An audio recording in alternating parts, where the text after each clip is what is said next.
Being buried alive ranks pretty high on the list of most dreaded ways to die. Before modern science and medical technology, this used to happen more often than it does now. It is therefore understandable that so many high-ranking individuals in society had to die in the worst way.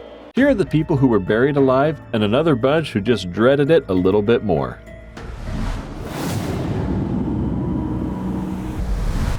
Some of the scariest stories of premature burial are hard to believe. Such is the case of Angelo Hayes. In 1937, Angelo was riding his motorbike in Saint-Quentin-des-Chalets, France, when he was accidentally thrown headfirst into a brick wall. He was declared dead by doctors, and due to the severity of his injuries, was buried in a closed casket. Fortunately, his father had taken a life insurance on him 2 months earlier. Unfortunately, the insurance company did not buy the story and ordered an exhumation 2 days after the funeral. Fortunately, Angelo was still alive. He enjoyed a full life, fortunes of a celebrity. Oh, by the way, he remodeled his first coffin. Let's give a big thumbs up for this fortune and fame. In 1867, a 24-year-old French woman named Philomel Gentre contracted cholera. Not long after, she was presumed dead. As was custom, a priest arrived to administer the last sacraments, and Gentre's body was placed in a coffin. 16 hours later, her body was lowered 6 feet under. As her loved ones began to leave, a gravedigger heard Gentre knocking against the coffin lid and promptly removed her from the earth.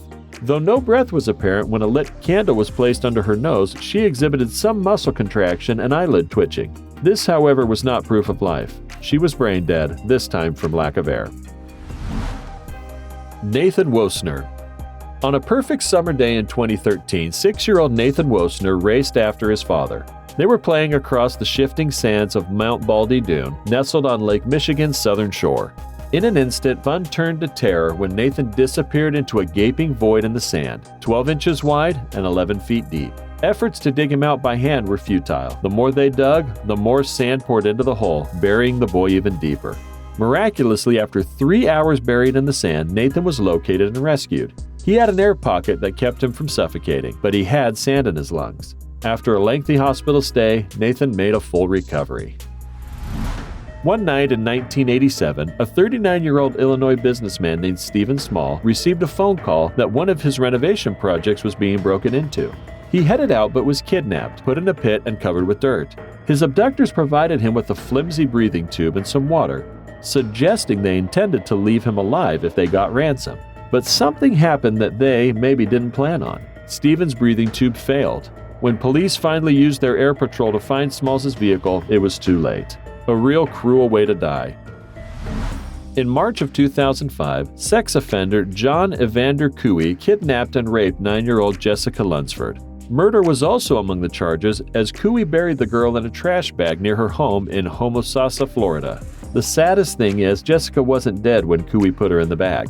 Heartbreakingly, nobody discovered the girl's makeshift burial site for 3 weeks. The medical examiner ruled that Jessica died of asphyxiation and that she had managed to poke 2 holes in the trash bag before she ran out of oxygen.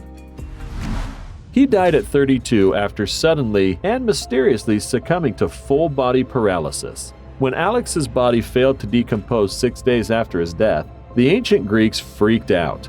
Modern scientists have suggested a theory that, in fact, the ancient king's body didn't decompose because he wasn't actually dead yet. Alexander the Great may have been the most famous person in history to be buried alive. Think about it for a second and come with me, because there's so much more cases right here. She died in 1962, 47 years after her first funeral. When Nessie was 30, she endured a lethal epilepsy attack, or so everyone thought. After proclaiming her dead, doctors put Dunbar's body in his coffin, and her memorial service was planned for the following day so her sister, who lived away, would attend. Blessed with the flaw of lateness, Dunbar's sister got the funeral just as the last chunks of earth were tossed on the grave. She demanded that the body be exhumed, but when the coffin top was opened, Essie sat up and smiled, saved by her sister's love and last respect and traffic. Come on, show us some love on the big thumbs up down below.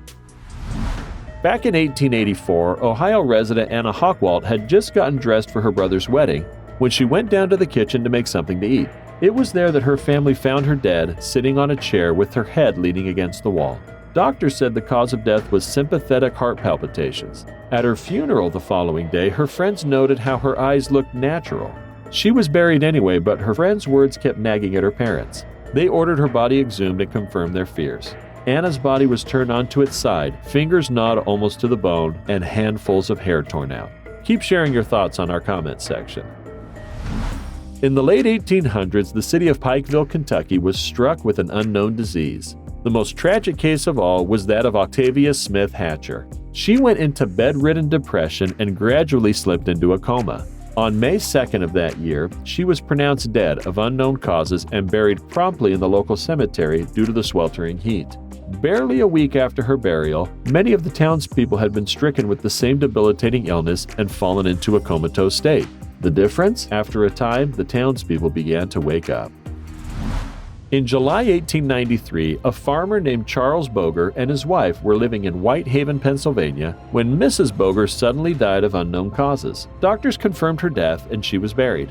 That should have been the end of the story, but sometime after her death, a friend told Charles that his wife had suffered from hysteria before Charles had met her, and it was possible she hadn't actually been dead. The very thought of Mrs. Boger having been buried alive haunted Charles until he became hysterical and exhumed her body. Her burial robe was in tatters, and her entire body was cut with shards of glass from her coffin. Let's say a prayer for these tortured souls as we round up the top 5. A 25-year-old French woman named Mina El-Houari had been chatting with a suitor online for months before deciding to make a trip to Morocco to meet him. They had shared a lovely evening until she collapsed onto the floor mid-date. Instead of calling the police or an ambulance, the man assumed Mina had died and made the hasty decision to bury her in a shallow grave in his garden. The problem was, Mina wasn't actually dead. The coroners reported that Mina was an undiagnosed diabetic and was in a diabetic coma when she was buried. Due to such stories as we have covered in this video, there are now tutorials on what to do if you find yourself 6 feet under with no means of escape. In 2011, a 35-year-old Russian man experimented with his life, only to succumb to asphyxiation. For whatever reason, the man believed that he could crawl his way out after 24 hours and live famous for a long time. Old Lawrence's landlady was eager for his death so that she could inherit his belongings. She saw to it that he was quickly pronounced dead without a doctor's consultation and buried at a nearby chapel. Not long after the funeral, visitors and mourners heard screams and shrieks coming from the grave. They rushed to dig up Hawthorne's coffin, but it was too late. Hawthorne's burial garment was completely shredded. His eyes were swollen and his head was bloodied from where he'd beaten it against the coffin in an attempt to escape. Nessie Perez collapsed at her Honduras home from a panic attack after hearing a burst of gunfire. She was 16 and 3 months pregnant. After she began to foam at the mouth, her deeply religious parents called in a local priest. During the attempted exorcism, she appeared lifeless and was assumed dead. Her husband, Rudy Gonzalez, was visiting her grave a day after the funeral when he heard banging and screams coming from inside her concrete tomb. Nessie was pulled out and taken to hospital. Unfortunately, she could not be resuscitated. Those close to her said her body had not decomposed, was still flexible and warm, and her fingers were bruised, probably from scratching on the coffin. In August 2014, a 6-year-old girl's neighbor tricked her into taking a walk with them. As they headed away from their home village of Sidwali, India, they entered a sugarcane field, her uncle later narrated. A few villagers working in the field nearby had seen 3 people head into the sugarcane field, but then only 2 emerged. They grew suspicious. They found the unconscious girl buried in a pit and rushed her to the hospital. While she doesn't remember being buried alive, the girl identified her captors and recounted how they had strangled her. But first, do us a favor. Click that like button to inspire us. Subscribe to our channel and click the notification bell and you won't miss any interesting videos. Done then? Let's go. Sometimes the cry for help reaches other fellow humans a bit too late. The Kern School Authority in Zurich made the decision of renovating their school complex. While working on the project, they made a jaw-dropping discovery. They found the corpse of an ancient human buried inside the hollowed-out tree trunk hidden in plain sight. When the archaeologists did their research on the skeletal remains, they realized the corpse belonged to an Ice Age Celtic woman. This was actually a common practice back in the days to bury people inside tree trunks instead of coffins we see now. But the scratches inside the tree trunk seemed the girl might be alive and tried to get out of the tree. It took people a bit longer than anticipated to respond to the woman's cry for help. A man who was declared dead after a traffic accident spent 2 days in a metal box in a mortuary before his cries alerted workers, a newspaper reported. But Saifo William Midleshi told the Sunday Times he was heartbroken because his fiancée had rejected him, believing he is a zombie. Midleshi, from the town of Seboykig, south of Johannesburg, was declared dead on March 13, 1993, after a traffic accident and taken to a mortuary. He was placed in the metal box and remained there for the next 48 hours, drifting in and out of consciousness. Which one shocked you the most? Have you heard anything like this before? Share your thoughts in the comments section. Like always, if you enjoyed it, be sure to give us a big thumbs up and give us some love in the comments section. To keep up to date with all of our awesome videos, be sure to hit subscribe and turn your notifications on to never miss a thing. Until next time, do take care of yourself.